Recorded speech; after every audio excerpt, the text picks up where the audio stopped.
సాయి కృష్ణ. మనం ఇప్పుడు చిదంబరం తిల్లై చిరు చిత్రకూటం అని కూడా అంటారు, తిరు చిత్రకూటం అని కూడా అంటారనమాట. ఈ చిదంబరం దివ్యక్షేత్రంలో మనం ఇప్పుడు ఉన్నాము. ఇక్కడ గోవిందరాజస్వామి ఆదిశేషుల మీద శయనించి ఉంటారు. ఇది హరిహర క్షేత్రం. ఇక్కడ హరి దర్శనం ఇంకా హరుల దర్శనం ఇద్దరి దర్శనాలు కూడా ఇక్కడ మనం చేసుకోవచ్చు అనమాట.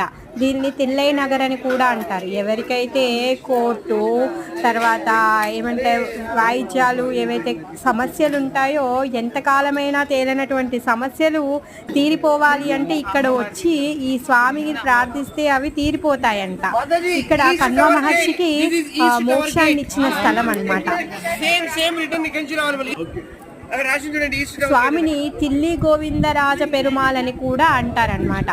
ఇక్కడ 4 వేదాలు 4 గోపురాలుగా, ప్రణవం పీఠంగా, పంచభూతాలు కలశాలుగా, అష్టాక్షరి 8 మెట్లుగా, 36 స్మృతులు ద్వారాలుగా, సహస్రనామాలు 1000 స్తంభాలుగా, సాత్విక విమానంతో కనక సభా మండపంతో ఉన్నటువంటి దేదీప్యమానంగా అతి వైభవంగా ఉన్నటువంటి మందిరం అన్నమాట ఇది. ఇక్కడ నటరాజ హరకి హరి దర్శనం ఎప్పుడు ఇస్తూ